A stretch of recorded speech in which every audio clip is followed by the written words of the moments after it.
Rebonjour à tous pour cette dernière vidéo du livre de cette semaine d'introduction à l'énergétique. Alors cette fois-ci on va pas avoir un nouveau concept, mais on va retravailler un peu sur le travail et sur l'énergie potentielle gravitationnelle, l'énergie de pesanteur, MGH.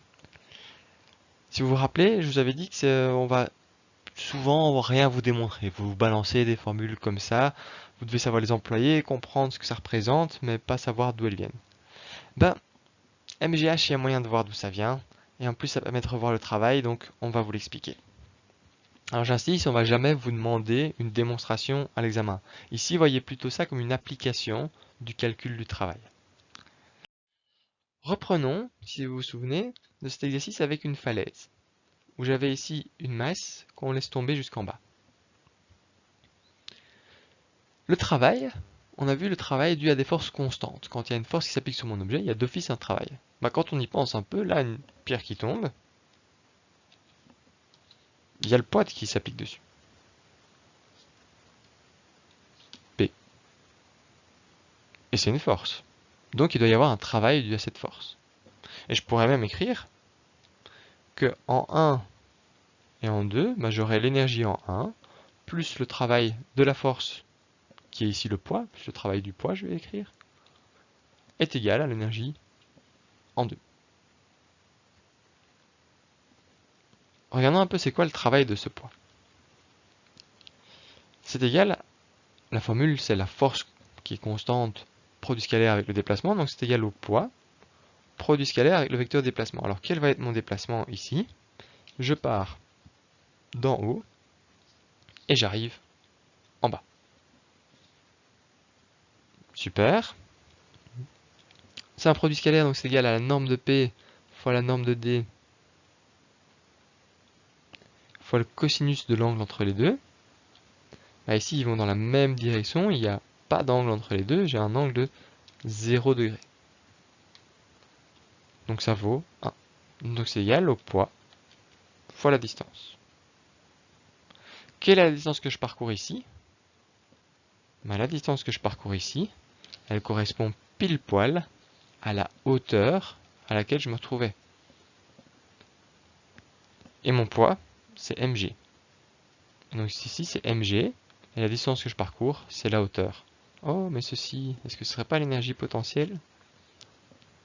Voilà, l'énergie de pesanteur. Et donc, en fait, c'est une énergie qui est tellement courante qu'on a cette formule MGH, qui est beaucoup plus facile à retenir que « Ah oui, je vais calculer le travail du poids et… » Non, j'ai MGH. C'est pour cette raison-là qu'on ne va jamais considérer le travail du poids dans nos formules. Pour la simple et bonne raison qu'il est déjà là, du fait qu'on regarde une énergie potentielle due à une hauteur, ça en fait c'est le travail que fournit la gravité. Et c'est aussi pour ça que quand on écrivait MGH, on n'avait pas le choix du sens des axes. Pourquoi? Parce que de fait, si jamais je me déplace vers le haut, alors vous voyez qu'ici, j'ai un travail qui va être négatif. Et c'est pour ça qu'on devait absolument toujours garder l'énergie potentielle 0 ici, et ici MGH. Et que je ne pouvais pas tout d'un coup dire ici on a 0 et là c'est MGH, parce que je ne peux pas choisir le sens. Le sens il est imposé par la gravité. Donc en fait, l'énergie potentielle MGH, c'est juste le travail du poids. Voilà, une courte vidéo pour vous faire comprendre ça. J'espère que c'était clair et aussi que vous avez compris.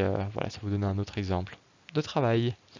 Et pas d'exercice là-dessus, c'était plus pour votre culture et votre compréhension.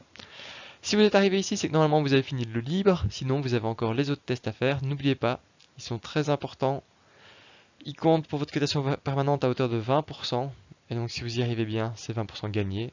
Et comme d'habitude, si vous n'y arrivez pas, n'attendez pas la date limite. Contactez votre professeur de TP en disant voilà monsieur, voici une photo de ce que j'ai essayé de faire, est-ce que vous pourriez m'aiguiller sur quelle est mon erreur? Les livres, ils sont là pour remplacer le travail que vous faisiez en classe normalement. On vous laissait travailler, on passait dans les bancs, voir ce que vous aviez fait. C'est vraiment important que vous fassiez ce travail vous-même. Pour voir où sont vos lacunes, qu'est-ce qui ne va pas, qu'est-ce que vous devriez retravailler. Et c'est en essayant de faire un exercice soi-même qu'on découvre vraiment toutes les difficultés de cet exercice. Sur ce, bon boulot et si vous avez fini, félicitations!